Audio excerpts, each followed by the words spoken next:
नमस्कार साथियों, मैं कमलेश कुमार। आप देख रहे हैं एराइज क्लासेज का डिजिटल प्लेटफॉर्म। साथियों, हम लोग सॉल्यूशन डिस्कस कर रहे थे, है ना। सॉल्यूशन में हमारा लास्ट क्लास में हमने डिस्कस किया था एजियोट्रोफिक मिक्सर, स्थिर क्वाथी मिक्सर के बारे में हमने चर्चा की थी। उसके बाद हमने डिस्कस किया था कि भाई द्रव्य अवस्था की मोल भिन्न तथा वाष्प अवस्था की मोल भिन्न में क्या रिलेशन होता है, और उसके बेस पे कुछ न्यूमेरिकल क्वेश्चंस हमने डिस्कस किए थे। साथियों, क्लियर है। अब आज की क्लास में हम लोग डिस्कस करेंगे क्वालिटेटिव प्रॉपर्टी, अणुसंख्यक गुणधर्मों के बारे में चर्चा करने वाले। सबसे पहले हम लोग समझेंगे कि भाई अणुसंख्यक गुणधर्म होता क्या है। तो आज का हमारा जो टॉपिक है वो क्या है दोस्त, अणुसंख्यक गुणधर्म। टॉपिक है अपना अणुसंख्यक गुणधर्म। अणुसंख्यक गुणधर्म, अणुसंख्यक गुणधर्म को कहा जाता है कोलिगेटिव प्रॉपर्टी। कोलिगेटिव प्रॉपर्टीज हम लोग डिस्कस करने वाले हैं।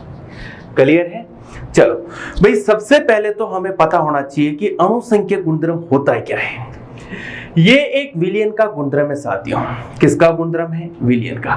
किस पर निर्भर करता है? विलयन में जो विलय होता है उनके कणों की संख्या पर निर्भर करता है, विलय की प्रकृति पर निर्भर नहीं करता है। और विलय की प्रकृति पर निर्भर करते हैं ऐसे गुणधर्म क्या कहलाते हैं मेरे साथी? अणुसंख्यक गुणधर्म कहलाते हैं। बेटा क्या बोला मैंने? भाई तीन बातें आपको ध्यान में रखनी है। किस पर निर्भर करते हैं? पहली बात, विलय के कणों की संख्या पर निर्भर करते हैं। दूसरी बात, विलय की प्रकृति पर निर्भर नहीं करते। और तीसरी बात है, विलय की प्रकृति पर निर्भर करते हैं। ऐसे गुणधर्म, विलयन के ऐसे गुणधर्म क्या कहलाते हैं बेटा? अणुसंख्यक गुणधर्म कहलाते हैं। क्लियर है साथियों। तो मैं यहां पर डेफिनेशन लिखूंगा कि भाई डेफिनेशन कि विलयन के वे गुणधर्म, विलयन के वे गुणधर्म जो विलय के कणों की संख्या पर, कणों की संख्या पर निर्भर करते हैं, कणों की संख्या पर निर्भर करते हैं, विलय की प्रकृति पर, विलय की प्रकृति पर निर्भर नहीं करते हैं, निर्भर नहीं करते हैं, विलय की प्रकृति पर निर्भर करते हैं, विलय की प्रकृति पर निर्भर करते हैं, उन्हें अणुसंख्यक गुणधर्म कहते हैं। उन्हें अणुसंख्यक गुणधर्म कहते हैं। बेटा देखिएगा, आपके सामने परिभाषा रखी। क्लियर। अणुसंख्यक गुणधर्म क्या होते हैं? विलयन के वे गुणधर्म जो किस पर निर्भर करते हैं? विलय के कणों की संख्या पर निर्भर करते हैं। किस पर निर्भर नहीं करता है? विलय की प्रकृति पर निर्भर नहीं करता है। और बेटा विलय की प्रकृति पर निर्भर करते हैं, उन्हें क्या बोला जाता है? अणुसंख्यक गुणधर्म कहा जाता है। क्लियर है क्या? आपको बता दें, अणुसंख्यक गुणधर्म आदर्श विलयन अर्थात अति तनु विलयन से संबंधित होते हैं। ये बात भी आपको ध्यान में रखनी है दोस्त। क्या अणुसंख्यक गुणधर्म किससे संबंधित होते हैं बेटा? अणुसंख्यक गुणधर्म आदर्श विलयन, बोलो किससे संबंधित होते हैं? आदर्श विलयन अर्थात अति तनु विलयन से, अर्थात अति तनु विलयन से संबंधित होते हैं, विलयन से संबंधित होते हैं, अति तनु विलयन से संबंधित होते हैं। क्लियर है ना? ये बात भी आपको ध्यान में रखनी है। अणुसंख्यक गुणधर्म आदर्श विलयन से संबंधित होते हैं, अर्थात आप कह सकते हो अति तनु विलयन से संबंधित होते हैं। क्या मेरी बात आपके दिमाग में क्लियर है? अच्छा, अब बात करते हैं कि भाई अति तनु विलयन का मतलब यहाँ पर क्या है। अणुसंख्यक गुणधर्म में अति तनु विलयन के कारण आप लोग कह सकते हैं कि मोललता और मोलरता क्या रहेगी मेरे साथी? इक्वल रहेगी, बराबर रहेगी। यानी यहां पर एक चीज आपको और ध्यान में रखनी है कि भाई अणुसंख्यक गुणधर्म अति तनु विलयन के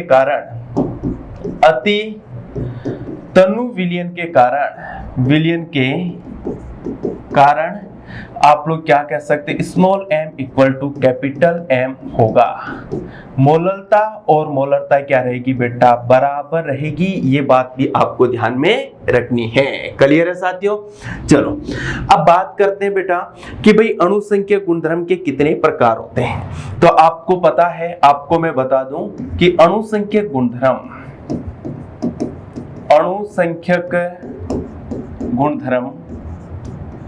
4 प्रकार के होते हैं। 4 प्रकार के होते हैं। अणुसंख्यक गुणधर्म कितने प्रकार के होते हैं बेटा? 4 प्रकार। कौन कौन से 4 प्रकार होते हैं वो भी आपको पता होना चाहिए। सबसे पहले मैं बात कर रहा हूं वाष्प दाब में आपेक्षिक अवनमन। ध्यान रखोगे बेटा, क्या लिखा मैंने? वाष्प दाब में आपेक्षिक अवनमन। वाष्प दाब में आपेक्षिक अवनमन। दूसरा जो अणुसंख्यक गुणधर्म होता है उसको आप लोग कह सकते हो साथियों क्वथनांक में उन्नयन। तीसरा जो अणुसंख्यक गुणधर्म होता है साथी उसको आप लोग कह सकते हो हिमांक में अवनमन। और चौथा अणुसंख्यक गुणधर्म साथियों प्रासरण दाब होता है। कौन सा होता है? प्रासरण दाब। तो यहां पर आप लोग कहोगे दूसरा क्वथनांक में उन्नयन। क्वथनांक में उन्नयन ये बेटा दूसरा होता है। क्लियर है क्या? क्वथनांक में उन्नयन। उन्नयन बेटा सही कर लेते हैं अपन। उन्नयन, क्वथनांक में उन्नयन। क्लियर? तीसरा जो अणुसंख्यक गुणधर्म होता है वो होता है भाई साहब हिमांक में अवनमन। साथियों क्या होता है? हिमांक में अवनमन। और जो चौथा अणुसंख्यक गुणधर्म होता है वो होता है परासरण दाब। बोलो बेटा क्या होता है? परासरण दाब। ये 4 अणुसंख्यक गुणधर्म होते हैं। क्लियर है? आप याद रखोगे पहला अणुसंख्यक गुणधर्म वाष्प दाब में आपेक्षिक अवनमन, दूसरा अणुसंख्यक गुणधर्म बच्चों क्वथनांक में उन्नयन, तीसरा अणुसंख्यक गुणधर्म हिमांक में अवनमन और चौथा अणुसंख्यक गुणधर्म में वो क्या है दोस्त? परासरण दाब। बोलो क्या है? परासरण दाब। क्लियर है जी? चलो साथियों, तो ये 4 अणुसंख्यक गुणधर्म होते हैं। कभी कभार इस तरह से लिखा हुआ आता है कि निम्नलिखित में से कौन सा अणुसंख्यक गुणधर्म नहीं है। बात को ध्यान से सुनना, प्रश्न क्या बोल रहा हूं? निम्नलिखित में से कौन सा अणुसंख्यक गुणधर्म नहीं है ना? भाषा में उलझा दिया जाता है। सबसे पहला ऑप्शन दिया जाता प्रासरण दाब, दूसरा दिया जाता क्वथनांक में उन्नयन, तीसरा हिमांक में अवनमन और चौथा दिया जाता वाष्प दाब में अवनमन।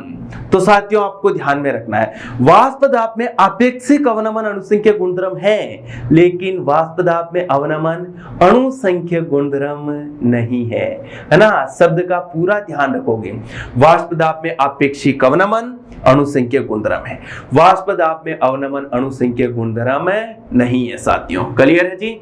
चलो अब अपन डिस्कस करते हैं कि जितने भी अणुसंख्यक गुणधर्म है, जितने क्या 4 अणुसंख्यक गुणधर्म है, चारों अणुसंख्यक गुणधर्म आपस में एक दूसरे से संबंधित होते हैं। क्लियर है? किसी एक का मान ज्ञात होने पर दूसरे का आप लोग मान बहुत इजीली ज्ञात कर सकते हैं। क्लियर है ना? तो यहां पर एक पॉइंट आपको और ध्यान में रखना है क्या कि चारों अणुसंख्यक गुणधर्म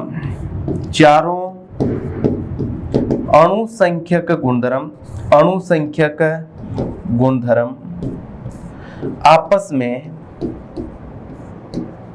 संबंधित होते हैं, आपस में संबंधित होते हैं, चारों अणुसंख्यक गुणधर्म आपस में संबंधित होते हैं।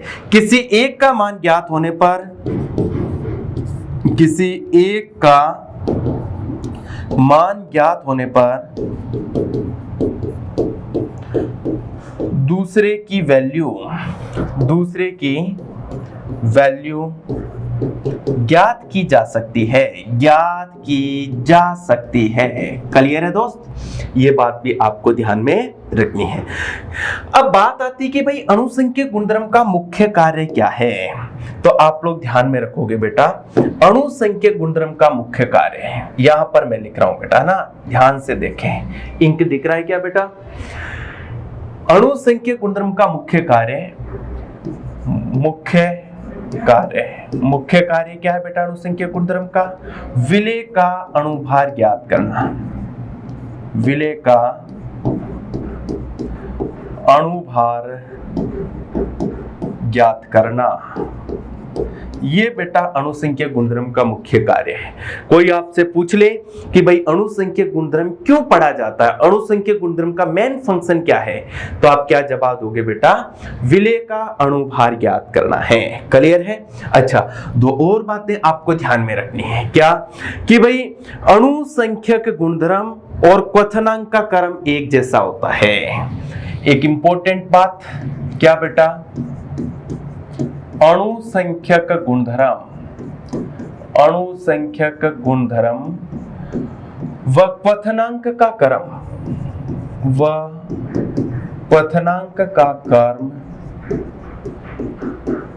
एक जैसा होता है, क्वथनांक का क्रम एक जैसा होता है। कहने का मतलब क्या हुआ? जो कर्म अणुसंख्यक गुणधर्म का मिलेगा वही कर्म किसका होगा बेटा?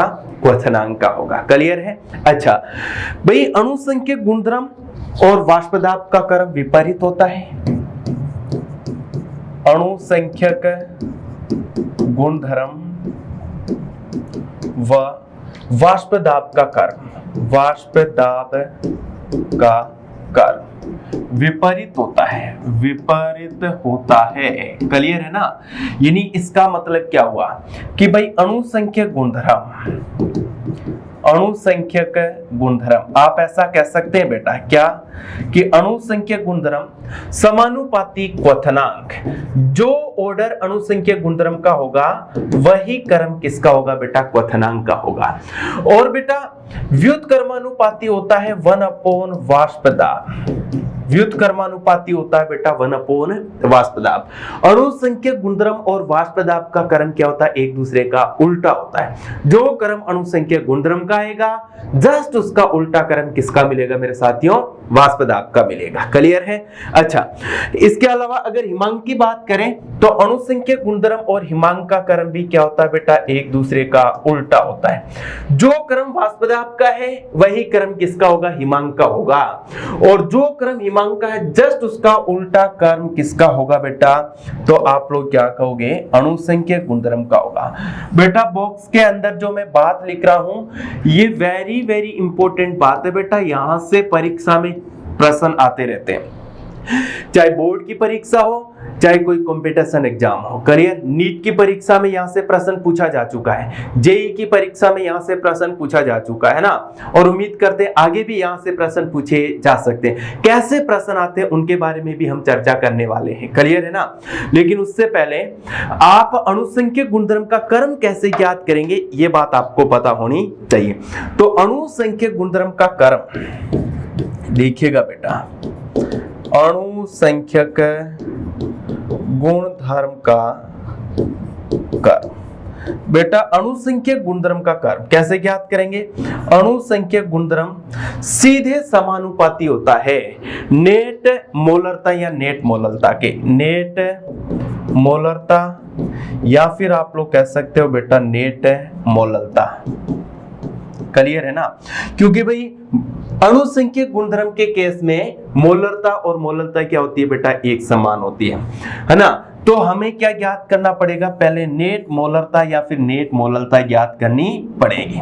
अब साथी आपके दिमाग में एक बात जरूर उठ रही होगी कि सर मोलरता तो हमने सुना है, मोलरता भी हमने सुना है, लेकिन ये नेट मोलरता या मोलरता ये नया कीड़ा कहां से आ गया। तो बेटा इस कीड़े को भी हमें समझना है, क्लियर है ना। नेट मोलरता क्या होती है, नेट मोलरता क्या होती है। बेटा देखें कि भाई नेट मोलरता बराबर, यहां पर मैं लिख रहा हूं, सुने, नेट मोलरता या मोलरता ये किसके बराबर होगा बेटा, कणों की संख्या, कणों की संख्या इनटू कैपिटल एम, मोलरता के बराबर। ये एक वेरी वेरी इंपॉर्टेंट बात है, इस बात को आप लोग ध्यान में रखोगे, क्लियर है ना। नेट मोलरता आपको ज्ञात करनी है तो पहले आपको पता होना चाहिए कणों की संख्या, और उसके बाद आप कणों की संख्या को मोलरता से मल्टीप्लाई करोगे, आपके पास साथियों क्या आ जाएगी, नेट मोलरता। देखें एक उदाहरण के द्वारा आपको समझा रहा हूं, सुने, आपको दे रखा है 1m NaCl, क्लियर है, और आपको दूसरा दे रखा है बेटा कि 1m AlCl3। अब आपको क्या करना है, आपको बेटा इसकी नेट मोलरता पता करनी है, इसकी आपको क्या चाहिए, नेट मोलरता चाहिए, और इसकी भी आपको क्या चाहिए बेटा, नेट मोलरता चाहिए। तो आप लोग कैसे पता करेंगे, समझने की कोशिश करें। आप सबसे पहले क्या करेंगे बेटा, इसका टुकड़ा करेंगे, यानी यहां पर क्या दे रखा है, NaCl दे रखा है बेटा, NaCl का टुकड़ा करोगे तो क्या मिला, Na+ तथा Cl-। यहां पर नंबर ऑफ पार्टिकल, यहां पर कणों की संख्या कितनी है, 2 है ना। तो आप लोग कहोगे सर कि नेट मोलरता बराबर क्या आ जाएगा, कणों की संख्या 2 और इसकी मोलरता आपको कितनी दे रखी, 1, यानी इधर क्या आ जाएगा 2m। यहां पर भी वही बात बेटा, क्या करोगे आप लोग, इसका टुकड़ा करोगे, AlCl3 का टुकड़ा करोगे तो एल्यूमिनियम +3 तथा 3Cl-। दोस्त यहां पर नंबर ऑफ पार्टिकल, एक पार्टिकल किसका है, एल्यूमिनियम का, और 3 कण किसके हैं, क्लोरीन के, यानी कुल मिलाकर के कणों की संख्या कितनी होगी, 4। तो आप यहां पर क्या कहोगे बेटा, नेट मोलरता बराबर 4 × 1 इक्वल टू क्या आ जाएगा बेटा, 4 है।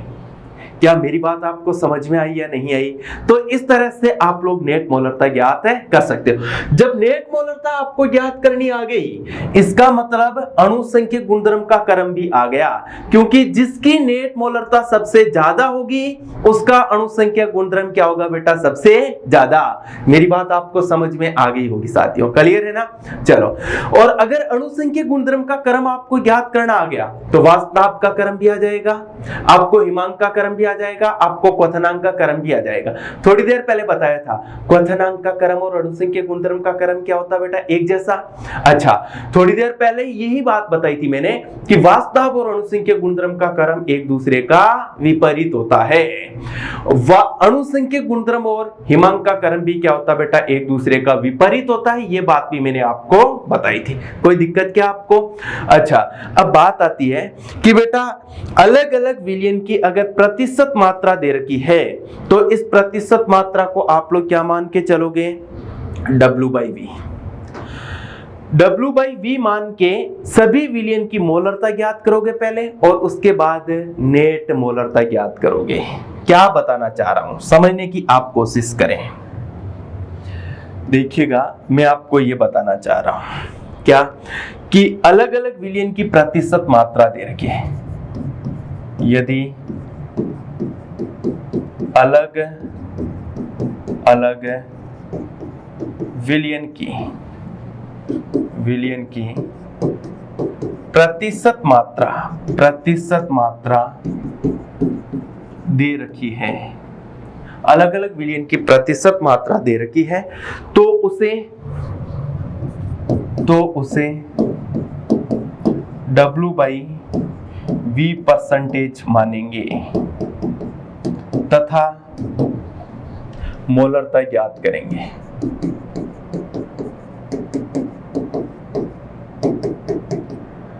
फिर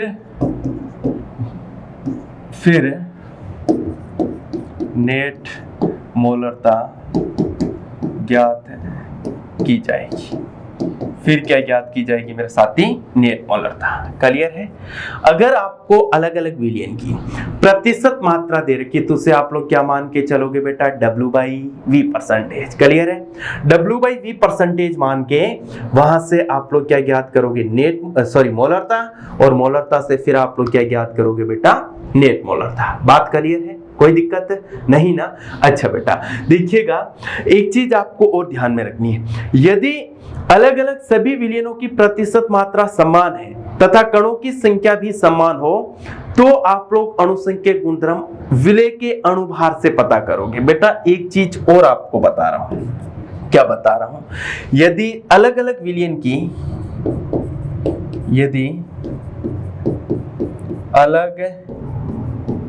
अलग विलयन की प्रतिशत मात्रा समान है, अलग अलग विलयन की प्रतिशत मात्रा समान है तथा कणों की संख्या भी समान है, कणों की संख्या भी समान है, कणों की संख्या भी समान है, तो क्या करोगे बेटा? तो क्या बेटा? अणुसंख्यक गुणधर्म है ना, तो अणुसंख्यक गुणधर्म व्युत्क्रमानुपाती विलय का अणुभार। तो अणुसंख्यक गुणधर्म व्युत्क्रमानुपाती क्या हो जाएगा बेटा? विलय का अणुभार। ये बात आपको ध्यान में रखनी है, एक इंपॉर्टेंट बात आपके सामने है बेटा, आपको ध्यान में रखनी है। क्लियर है? अब यहां से किस तरह के न्यूमेरिकल क्वेश्चंस पूछ लिए जाते हैं उनके बारे में चर्चा करते हैं। जैसे एक प्रश्न पूछ लिया गया है कि भाई निम्न को प्रासरण दाब के बढ़ते क्रम में व्यवस्थित कीजिए। क्वेश्चन नंबर फर्स्ट मैं यहां पर लिख रहा हूं बेटा, क्या लिख रहा हूं कि भाई निम्न को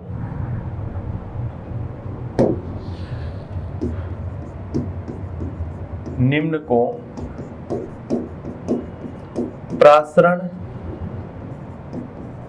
दाब के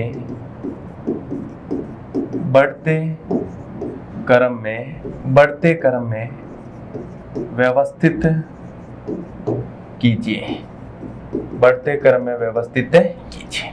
अब चार ऑप्शन, जैसे चार चीजें आपको, चार तरह के सॉल्यूशंस दे रखे। 0.1 m NaCl सॉल्यूशन दे रखा है, बी आपको दे रखा साथियों, बोलो क्या दे रखा है? 0.2 m glucose, 0.2 m glucose solution. C option आपको दे रखा साथी भाई 0.1 m AlCl3, 0.1 m AlCl3, और डी आपको दे रखा बेटा 0.2 m Al2SO4 होल्थराइज, 0.2 m Al2SO4 होल्थराइज। ये चार आपको सॉल्यूशन दे रखे हैं और इन चारों सॉल्यूशन को आप क्या करना चाहोगे बेटा? प्रासरण दाब के बढ़ते क्रम में व्यवस्थित करना चाहोगे। क्लियर है ना? तो प्रासरण दाब एक प्रकार का अणुसंख्यक गुणधर्म है। अरे है या ना? बिल्कुल अणुसंख्यक गुणधर्म है। अब प्रासरण दाब अणुसंख्यक गुणधर्म है तो अणुसंख्यक गुणधर्म का क्रम पता करने के लिए आपको सबसे पहले क्या ज्ञात करनी है? नेट मोलरता। बोलो क्या ज्ञात करनी है? नेट मोलरता। तो आप इस प्रश्न को सॉल्व कैसे करेंगे? सबसे पहले नेट मोलरता ज्ञात करोगे। सबसे पहले आप लोग क्या ज्ञात करोगे बेटा? नेट मोलरता। कैसे ज्ञात करोगे? तो आप लोगों को पता है NaCl दे रखा है, तोड़ोगे तो क्या मिलेगा? Na+ तथा Cl-। इसके पास कणों की संख्या कितनी आ जाएगी बेटा? 2 आ जाएगी। अरे यशियानो, तो आप क्या कहोगे? सर कणों की संख्या 2 है और बेटा इसकी मोलरता आपको प्रश्न में 0.1 दे रखी है, तो मल्टीप्लाई करोगे तो 0.2 है, यानी इसकी नेट मोलरता आपको कितनी मिल गई बेटा? 0.2 है। क्या बात आपको समझ में आई? इसी तरह से ग्लूकोज का कोई टुकड़ा होता नहीं है, एक को 0.2 से मल्टीप्लाई करोगे क्या मिलेगा? 0.2 है। AlCl3 की बात करेंगे, अभी मैंने थोड़ी देर पहले बताया था AlCl3 टुकड़ा करोगे तो एल्यूमिनियम प्लस 3 तथा 3Cl माइनस। बेटा देखिएगा 1 और 3 कुल मिलाकर के कितने पार्टिकल हो गए? 4। और आप लोग देखिएगा यहां पर 0.1 मल्टीप्लाई करोगे कितना हो जाएगा? 0.4, यानी इसकी जो नेट मोलरता वो कितनी आ गई बेटा? 0.4 है। Al2SO4 होल थ्राइस टुकड़ा करोगे 2 एल्यूमिनियम प्लस 3 तथा 3SO4 माइनस 2, तो 2 पार्टिकल किसके बने? एल्यूमिनियम के, और 3 पार्टिकल आपको किसके प्राप्त हो रहे बेटा? सल्फेट के। तो साथियों टोटल पार्टिकल कितने हो गए? 3 और 2, यानी कुल मिलाकर के 5। 5 को आप लोग 0.2 से मल्टीप्लाई करोगे, 5 इंटू 0.2 बराबर 1.0, यानी इसकी जो नेट मोलरता वो कितनी आ गई बेटा? 1। अब आप लोगों को पूछा गया प्रासरण दाब का क्रम, तो भाई सबसे पहले तो आप लोग अणुसंख्यक गुणधर्म का क्रम लिखें। यहां पर आप लोग लिखोगे अणुसंख्यक गुणधर्म, बोलो क्या आएगा? जिसकी नेट मोलरता सबसे ज्यादा उसका अणुसंख्यक गुणधर्म सबसे ज्यादा। तो सबसे ज्यादा किसकी आ रही है बेटा? 1m। डी की, डी के बाद बेटा किसकी आ रही है? डी के बाद आ रही है बेटा सी की, सी के बाद बेटा आ रही है ए और बी की बराबर। ए और बी की क्या आ रहा बेटा? अणुसंख्यक गुणधर्म बराबर। तो जो क्रम अणुसंख्यक गुणधर्म का होगा वही क्रम किसका होगा बेटा? प्रासरण दाब, क्योंकि प्रासरण दाब क्या एक प्रकार का अणुसंख्यक गुणधर्म है। अरे यशियानो, उम्मीद करता हूं ये बात आपको समझ में आई होगी। तो अगर आपको प्रासरण दाब का क्रम लिखना है, प्रासरण दाब, तो सेम क्रम प्रासरण दाब का होगा। अच्छा, कोई पूछ ले नहीं यार इसमें आपको क्रम लिखना है किसका? क्वथनांक का, क्वथनांक का क्रम, तो बेटा क्या होगा? सेम होगा। बोलो क्या होगा? सेम। मैंने आपको बताया था थोड़ी देर पहले, क्या बताया था कि भाई अणुसंख्यक गुणधर्म, क्या बताया था? अणुसंख्यक गुणधर्म और क्वथनांक का क्रम क्या होता है बेटा? एक जैसा होता है। अगर आपसे पूछ ले भाई वाष्प दाब का क्रम, यहां पर प्रासरण दाब का ना पूछ करके क्या लिखा जाए?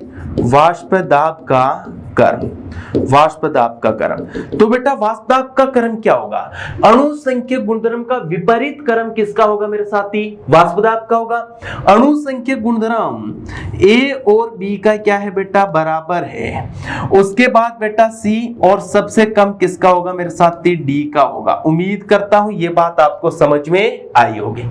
अगर आपसे पूछ ले कि भाई हिमांक का क्रम क्या होगा, तो हिमांक का क्रम और वाष्प दाब का क्रम क्या होगा मेरे साथियों? एक समान होगा। उम्मीद करता हूं ये बात आपको समझ में आई होगी। क्लियर है ना?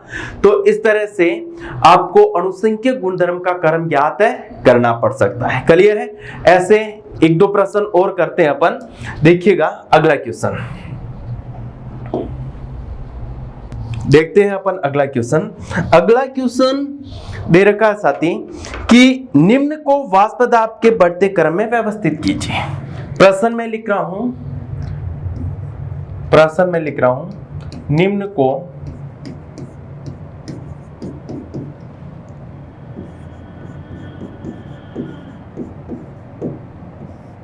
वाष्प दाब के बढ़ते क्रम में व्यवस्थित कीजिए।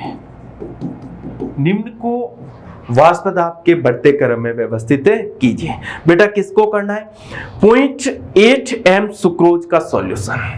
ऑप्शन नंबर ए आपको दे रखा है बेटा, ऑप्शन नंबर ए आपको दे रखा है बेटा, सुने, ऑप्शन नंबर ए आपको दे रखा है 0.8 m किसका सॉल्यूशन है बेटा? 0.8 m सुक्रोज का सॉल्यूशन है। 0.8 m sucrose. Option number B आपको दे रखा मेरे साथी, दे रखा 0.2 m Cr2SO4 whole thrice. 0.2 m Cr2SO4 whole thrice. Option number C आपको दे रखा साथियों 0.7 m यूरिया, 0.7 m यूरिया।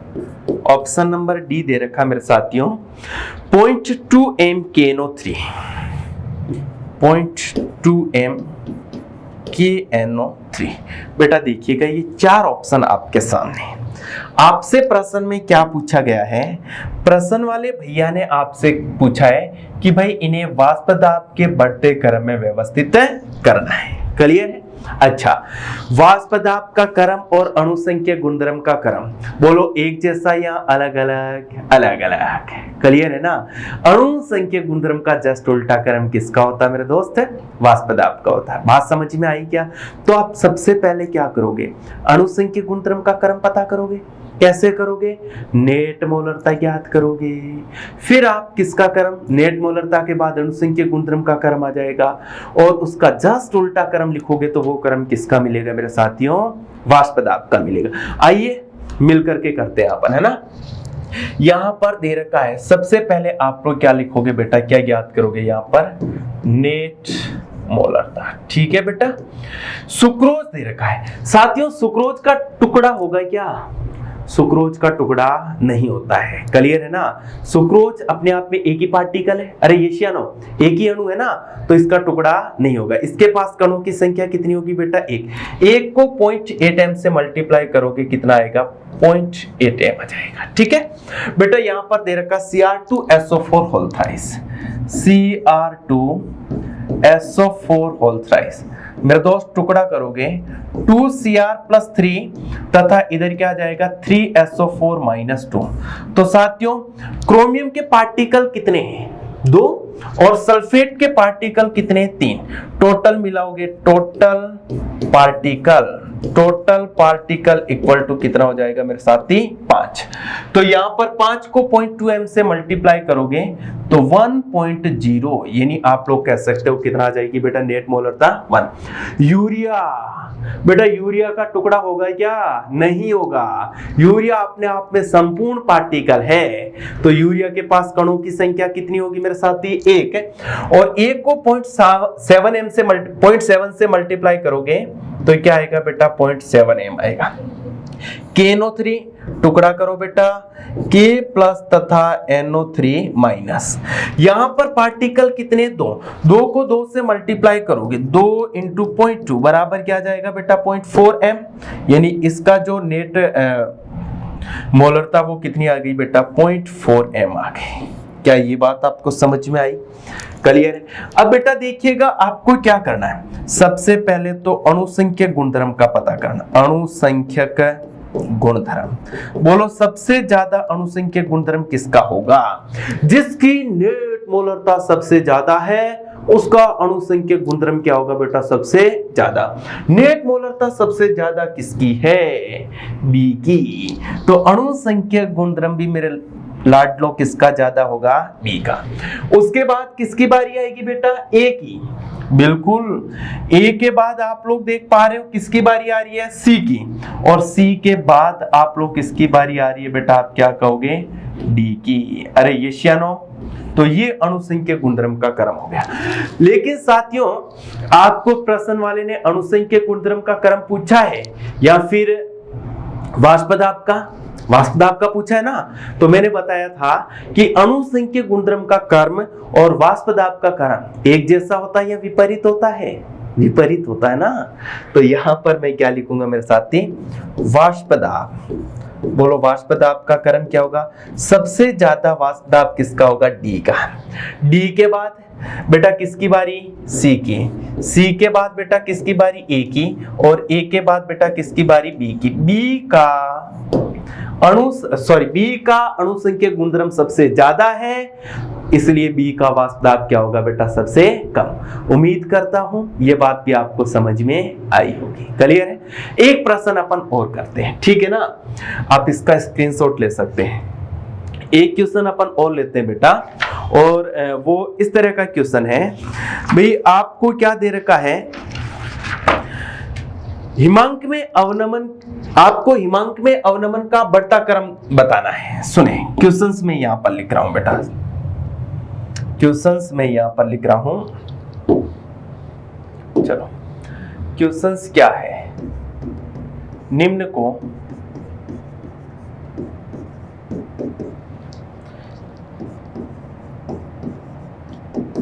हिमांक में अवनमन के बढ़ते क्रम में व्यवस्थित कीजिए। बढ़ते क्रम में व्यवस्थित कीजिए। निम्न को हिमांक में अवनमन के बढ़ते क्रम में व्यवस्थित कीजिए। किसको व्यवस्थित करना है बेटा? ऑप्शन नंबर ए यहां पर मैं लिख रहा हूं 0.1 m K2HgI4 sorry 0.15 m sorry 0.15 m यहां पर मैं लिख देता हूं K2HgI4।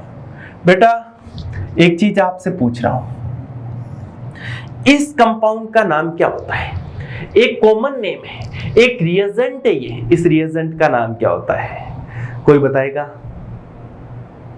बोलो बेटा, कोई बताना चाहे तो बता सकता है। इसको कहा जाता है नेस्लर रिएजेंट, नेस्लर अभिकर्मक। क्लियर है ना? K2HgI4 नेस्लर अभिकर्मक होता। ठीक है बेटा, चलो दूसरा आपको दे रखा है। दूसरा कौन सा सॉल्यूशन दे रखा है बेटा?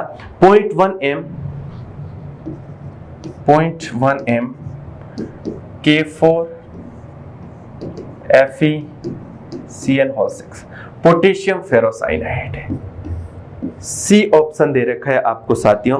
0.3 m K2SO4 0.3 m K2SO4 और जो चौथा ऑप्शन आपको दे रखा है वो दे रखा बेटा 0.5 m यूरिया।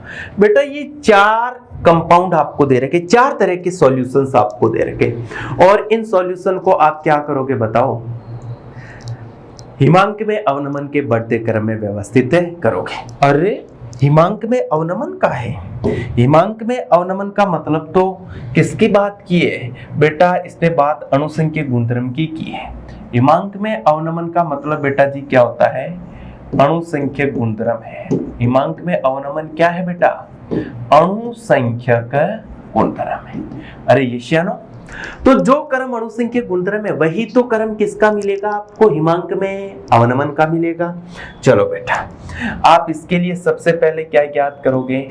नेट मोलरता ज्ञात करोगे। ठीक है, करते बेटा, ट्राई करते हैं, करो।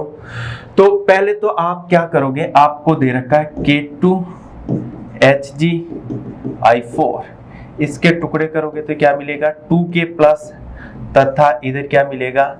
HgI4, इस पे आएगा बेटा -2। 2 + 1 टोटल पार्टिकल कितने हो गए? 3। बोलो कितने हो गए? 3। अब 3 को आप लोग 0.15 से मल्टीप्लाई करोगे, 10.15 से गुणा करोगे तो मेरे साथी कितना मिलेगा? 10.45 मिलेगा कि नहीं मिलेगा? चलो बेटा, इसकी जो नेट मोलरता है वो कितनी मिल गई? 10.45 m मिल गई। ठीक है, बहुत बढ़िया। पोटेशियम फेरोसाइनाइड की बात करते हैं। क्या दे रखा है? K4FeCN6 टुकड़ा कर तो बेटा क्या मिलेगा? FeCN6, इसके ऊपर आएगा -4। बेटा यहाँ पर पार्टिकल कितने आ गए? 4 + 1 = 5 आ गए। कितने आ गए? 4 + 1 = 5। अब आपको यहाँ पर कितना दे रखा? 0.1 m। 0.1 m को 5 से मल्टीप्लाई करोगे 0.5 m आ जाएगा। आएगा कि नहीं आएगा? आएगा। K2SO4 बेटा टुकड़ा करोगे तो 2K प्लस, यहाँ पर मैं कर रहा हूं बेटा, अगर आप लोग देखने की कोशिश करो, K2SO4 2K प्लस तथा SO4 -2, यहाँ पर टोटल पार्टिकल कितने बन गए बेटा? 3। 3 को 0.3 से मल्टीप्लाई करोगे 0.9 m आ गया। और यूरिया अपने आप में एक ही पार्टिकल है, एक को 0.5 से मल्टीप्लाई करोगे तो बेटा क्या आ जाएगा? 0.5 m आ जाएगा। क्लियर है? तो अब आप सब नेट मोलर, आप अणुसंख्यक गुणधर्म अणुसंख्यक गुणधर्म का क्रम आप लोग पता करोगे। अणुसंख्यक गुणधर्म का नेट मोलरता सबसे ज्यादा, उसका अणुसंख्यक गुणधर्म भी क्या होगा बेटा, सबसे ज्यादा। बताइए नेट मोलरता सबसे ज्यादा किसकी है मेरे साथियों? देखिएगा इसकी 0.45, इसकी 0.5, इसकी 0.9, इसकी 0.5। बेटा इसकी सबसे ज्यादा है ना, तो आप लोग क्या कहोगे, सबसे ज्यादा किसका है बेटा? सी का। उसके बाद D और B इक्वल है, D इक्वल टू B, और सबसे कम बेटा किसका है? A का। उम्मीद करता हूं ये बात समझ में आई होगी। जो अणुसंख्यक गुणधर्म हिमांक में अवनमन क्या है? हिमांक में अवनमन बेटा एक प्रकार का अणुसंख्यक गुणधर्म है। तो जो क्रम अणुसंख्यक गुणधर्म का मिलेगा वही क्रम किसका मिलने वाला है? हिमांक में अवनमन का मिलने वाला है। बेटा बात समझ में आई कि नहीं आई? क्लियर है? कोई दिक्कत नहीं ना? चलो आगे और अपन चर्चा करते हैं ना। चाहे तो आप लोग इसका स्क्रीनशॉट ले सकते हैं। अगले क्वेश्चन पे अपन पहुंचते हैं ना। अगला क्वेश्चन बेटा दे रखा, आपको परसेंटेज वैल्यू दे रखी है। देखिएगा प्रश्न किस तरह का, समझने की कोशिश करना बेटा। आपको परसेंटेज वैल्यू दे रखी है और क्वथनांक का क्रम पूछा गया। निम्न को क्वथनांक के बढ़ते क्रम में व्यवस्थित कीजिए। सुने बेटा, प्रश्न में लिख रहा हूं, क्वेश्चन में लिख रहा हूं, निम्न को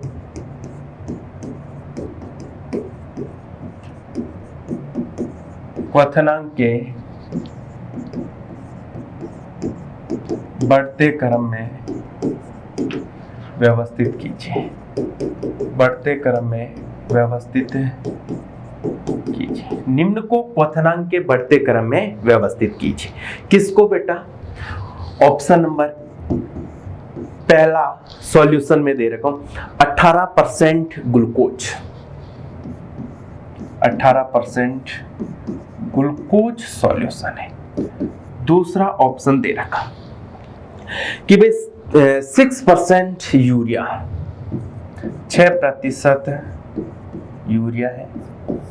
सी ऑप्शन में दे रहा हूं बेटा 5.85% आपको दे रखा है NaCl, सोडियम क्लोराइड। और डी ऑप्शन में दे रहा हूं बेटा जी कि 70.4% K2SO4, 70.4% K2SO4। ये चार ऑप्शन आपको दे रखे हैं, ये चार सॉल्यूशंस आपको दे रखे हैं बेटा। और इन चारों सॉल्यूशन को आप क्वथनांक के बढ़ते क्रम में व्यवस्थित करोगे। इन चारों सॉल्यूशन को आप किस में व्यवस्थित करोगे? क्वथनांक में, क्वथनांक के बढ़ते क्रम में व्यवस्थित करोगे। बेटा करोगे कैसे, इस बात को आप लोग समझे।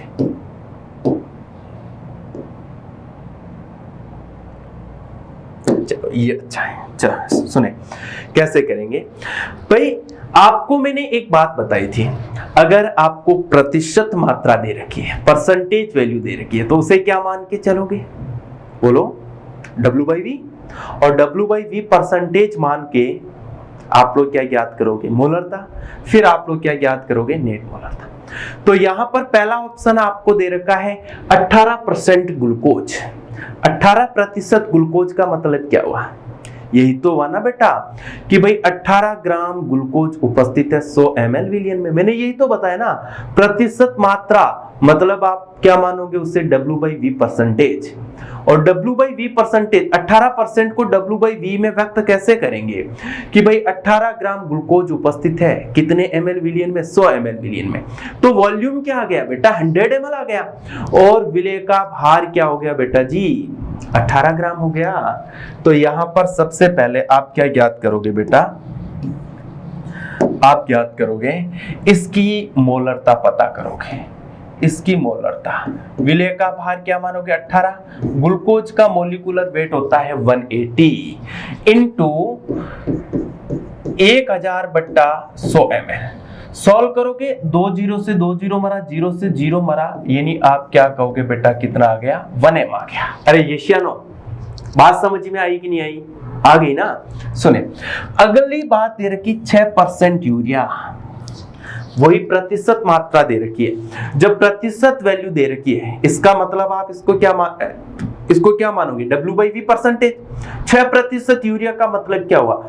6 ग्राम यूरिया उपस्थित है 100 ml विलियन में। कितने विलियन में बेटा? 100 ml विलियन में। तो आप लोग यहां पर 6 विलय का भार हो जाएगा, यूरिया का भार। यूरिया का मोलिकुलर वेट होता है बेटा 60 × 1000/100। 2 0 से 2 0 मरा, 0 से 0 मरा, यानी इसकी भी मोलरता क्या आ गई बेटा? बने। बेटा आपको पता है ना यूरिया का फॉर्मूला क्या होता है? यूरिया का फॉर्मूला होता है बेटा, यहां पर मैं लिख रहा हूं, यूरिया का फॉर्मूला होता है NH2COONH2। ये यूरिया का फॉर्मूला होता है। ग्लूकोज का फॉर्मूला तो सब जानते हैं बेटा, C6H12O6, ये ग्लूकोज का फॉर्मूला होता है। क्लियर? यहां पर देखिएगा 5.85% NaCl दे रखा है। इसका मतलब क्या हुआ? 5.85 ग्राम NaCl उपस्थित है कितने ml विलियन में बेटा? 100 ml विलियन में। यानी आप इसकी भी मोलरता ज्ञात करोगे। मोलरता बराबर 5.85 बट्टा NaCl का अणुभार 58.5 इंटू 1000/100 करोगे, सोल्व करोगे तो यहां पर क्या आना है? 1 mA आना है, 1 मोल पर लीटर। K2SO4 कितना दे रखा है? 17.4%। 17.4% K2SO4 का मतलब क्या हुआ कि भाई 17.4 ग्राम K2SO4 उपस्थित है 100 ml विलियन में। बोलो कितने विलियन में? 100 ml विलियन में। तो यहां पर आप लोग क्या लिखोगे? कैपिटल M बराबर 17.4। K2SO4 का अगर मोलिकुलर वेट देखा जाए तो 174 आएगा, 1000/100 सॉल्व करोगे तो यहां पर भी क्या मिलेगा? 1 है। अब बेटा सबकी मोलरता तो मिल गई, लेकिन मोलरता से काम चलेगा क्या? नहीं, हमें क्या चाहिए? नेट मोलरता। और साथियों नेट मोलरता कैसे ज्ञात करोगे? भाई मोलरता इनटू कणों की संख्या। बेटा सबसे पहले दे रखा ग्लूकोज, बताओ ग्लूकोज के पास कणों की संख्या। भाई ग्लूकोज अपने आप में एक ही कण है ना, तो ग्लूकोज के पास कण की संख्या 1 है, यानी इसकी नेट मोलरता 1। यूरिया भी अपने आप में एक कण है तो 1 है। बेटा NaCl का टुकड़ा करोगे तो Na+ और क्या मिलेगा बेटा? Cl-। कणों की संख्या कितनी आ गई? तो 2 को 1 से मल्टीप्लाई करोगे 2m आ जाएगी नेट मोलरता। K2SO4 टुकड़ा करोगे 2K+ तथा SO4 - 2, कणों की संख्या कितनी आ गई बेटा? 3। तो आप क्या करोगे? 3 को 1 से मल्टीप्लाई करोगे 3 है। अब आपको क्या करना बेटा? सबसे पहले तो आप अणुसंख्यक गुणधर्म का क्रम लिखो। अणुसंख्यक गुणधर्म क्या होगा? जिसकी नेट मोलरता सबसे ज्यादा है उसका अणुसंख्यक गुणधर्म मेरे साथियों सबसे ज्यादा होगा ना। तो बताओ नेट मोलरता सबसे ज्यादा किसकी है? डी की बेटा। बोलो लाडलो किसकी है? डी की। उसके बाद सी, उसके बाद बेटा बी और ए का क्या है बेटा? इक्वल है। अरे यशियानो, क्या अणुसंख्यक गुणधर्म और क्वथनांक का क्रम एक जैसा होगा या उल्टा होगा? अणुसंख्यक गुणधर्म और क्वथनांक का क्रम क्या होता बेटा? एक जैसा। तो यहां पर क्वथनांक का क्रम क्या हो जाएगा बेटा? सेम हो जाएगा जो अणुसंख्यक गुणधर्म का क्रम। अगर प्रश्न वाला आपसे हिमांक का क्रम पूछता तो हिमांक का क्रम इसका उल्टा हो जाता है, A = B, उसके बाद बेटा C और सबसे कम किसका होता? D का। अरे हाँ या ना? उम्मीद करता हूं आपको ये बात भी समझ में आई होगी। क्लियर है ना? तो इस तरह के क्वेश्चंस आपको एग्जाम में पूछे जाते हैं, ठीक है ना बेटा। एक बार बोर्ड परीक्षा में भी ऐसा प्रश्न पूछ लिया गया था, आरबीएससी ने। आरबीएससी माध्यमिक शिक्षा बोर्ड है ना, इसमें 12th क्लास में इसी तरह का प्रश्न एक पूछा गया था। आपको 4 अलग अलग सॉल्यूशन दिए गए थे और पूछा गया था कि भाई सबसे ज्यादा क्वथनांक किसका होगा? क्लियर है ना।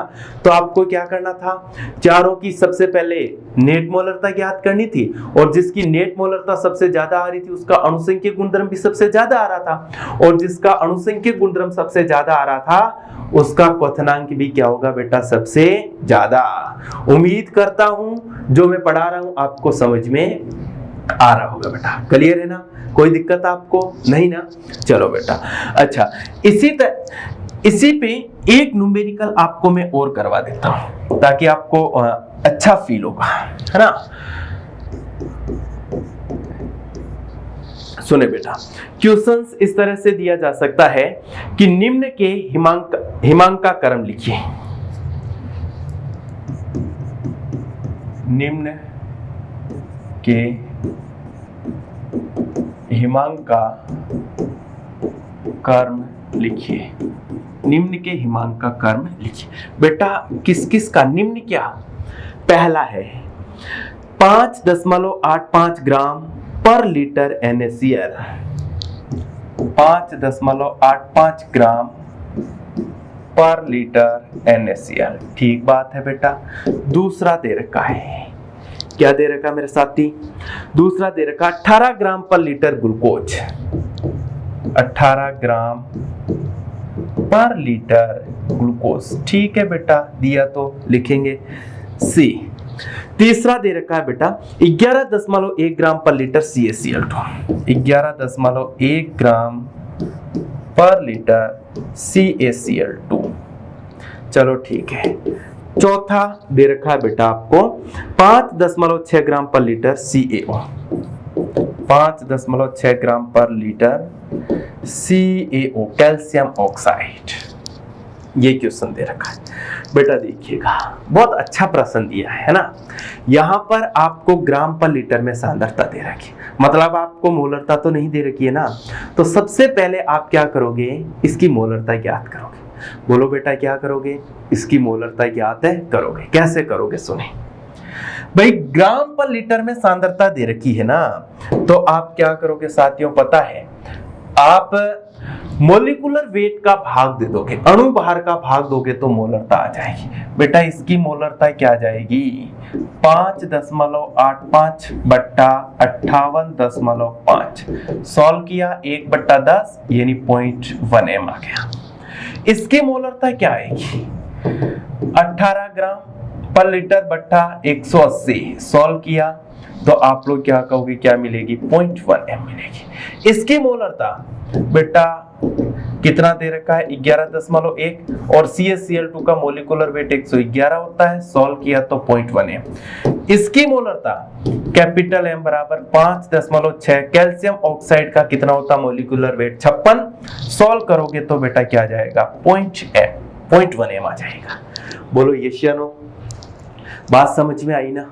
चलो मोलरता आ गई। अब मोलरता के बाद आप लोग क्या ज्ञात करोगे, तो साथियों आप लोग ज्ञात करोगे नेट मोलरता। आप लोग क्या ज्ञात करोगे बेटा, नेट मोलरता। नेट मोलरता कैसे ज्ञात करोगे, तो नेट मोलरता आपको पता, कणों की संख्या इंटू मोलरता। NaCl के पास पार्टिकल कितने बेटा, 2, तो 2 को 0.1 से मल्टीप्लाई करोगे कितना मिलेगा, 0.2।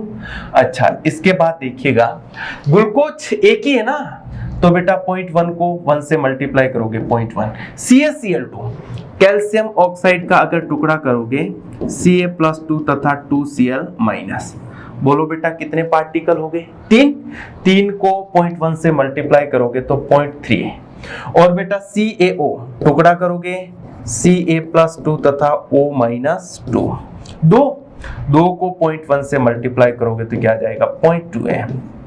ये इनकी नेट मोलरता आ गई। बेटा मेरी बात क्लियर है ना। चलो अब आपसे पूछा क्या गया है, आपसे पूछा गया है बेटा हिमांक का क्रम। तो सबसे पहले आप अणुसंख्यक का क्रम लिखो। अणुसंख्यक गुणधर्म सबसे ज्यादा किसका है, जिसकी नेट मोलरता सबसे ज्यादा है, मतलब सबसे ज्यादा बेटा C। उसके बाद बोलो, उसके बाद बेटा D और A का बराबर है, D = A, और उसके बाद मेरे साथी किसका है, B का। क्या अणुसंख्यक गुणधर्म का क्रम और हिमांक का क्रम एक जैसा होगा? ना बाबा ना, अणुसंख्यक गुणधर्म और हिमांक का क्रम क्या होगा? उल्टा होगा। तो यहां पर मेरे साथी हिमांक का क्रम क्या लिखेंगे? हिमांक का ऑर्डर क्या होगा बेटा? सबसे ज्यादा हिमांक बी, उसके बाद ए और डी का क्या रहेगा बेटा? बराबर रहेगा। और सबसे कम हिमांक किसका होगा बेटा? सी का। क्या साथियों ये बात आपको समझ में आई कि नहीं आई? उम्मीद करता हूं ये बात आपको समझ में आ गई होगी। क्लियर है ना बेटा? देखिएगा, तो इस तरह के न्यूमेरिकल क्वेश्चंस आपसे पूछे जा सकते हैं। बेटा आप जितनी ज्यादा प्रैक्टिस करोगे आप उतने ही ज्यादा परफेक्ट बनोगे। कहा गया है करत करत अभ्यास के जड़मत होत सुजान। बेटा जितना ज्यादा आप अभ्यास करोगे ना उतना ही आपका सब्जेक्ट में पकड़ अच्छा हो जाएगा ना, सब्जेक्ट पे कमांड बन जाएगी। ठीक है दोस्त, तो आप लोग कंटिन्यू प्रैक्टिस करते रहें, लगातार आप लोग अभ्यास करते रहें ना। खूब सारे न्यूमेरिकल क्वेश्चंस आपको मिल जाएंगे। आप अपनी एनसीईआरटी बुक से देखें, न्यूमेरिकल्स मिलेंगे। एनसीईआरटी बुक के अलावा आप ना किसी गाइड को देख सकते हैं। आप किसी गाइड में देखेंगे तो आपको न्यूमेरिकल्स मिलेंगे, तो वहां उन न्यूमेरिकल्स को लें और आप लोग प्रैक्टिस करें। जितने ज्यादा क्वेश्चन हो सके उतने ज्यादा क्वेश्चंस करें, है ना। साथियों मेरा तो एक ही मानना है कि भाई अभ्यास के बिना कुछ नहीं होता है। आप बताओ परीक्षा में क्या आता है? क्वेश्चन आता है ना। अगर आप क्वेश्चन की प्रैक्टिस नहीं करोगे तो आप कैसे सीखोगे? कैसे परीक्षा के क्वेश्चंस का सामना कर पाओगे? आप क्वेश्चन से डरोगे तो क्वेश्चंस आप नहीं कर पाओगे। आपको क्वेश्चंस का सामना करना है। अगर आपने क्वेश्चन का सामना नहीं किया तो पढ़ा हुआ सब कुछ बेकार है। आपने अगर क्वेश्चंस नहीं किए तो पढ़ने का कोई मतलब नहीं है। क्लियर है ना? तो मैं ये कह रहा हूं आपको कि बहुत ज्यादा आपको अभ्यास करना है, खूब प्रैक्टिस आपको करनी है। अब प्रैक्टिस के लिए सर क्या करें? तो भाई सबसे पहले तो आपको एनसीईआरटी ही सॉल्व करनी है। क्या बोल रहा हूं मैं? सबसे पहले तो आपको एनसीईआरटी ही सॉल्व करनी है बेटा। एनसीईआरटी के कंपेयर में कोई दूसरी किताब नहीं है बेटा। अगर आपको नीट में अच्छा स्कोर करना है, जेईई में अच्छा स्कोर करना है तो एनसीईआरटी को सॉल्व कर लो। इससे बाहर कुछ भी नहीं जाएगा, कुछ भी नहीं जाएगा। एक सिंगल क्वेश्चन आजकल बाहर नहीं जाता है।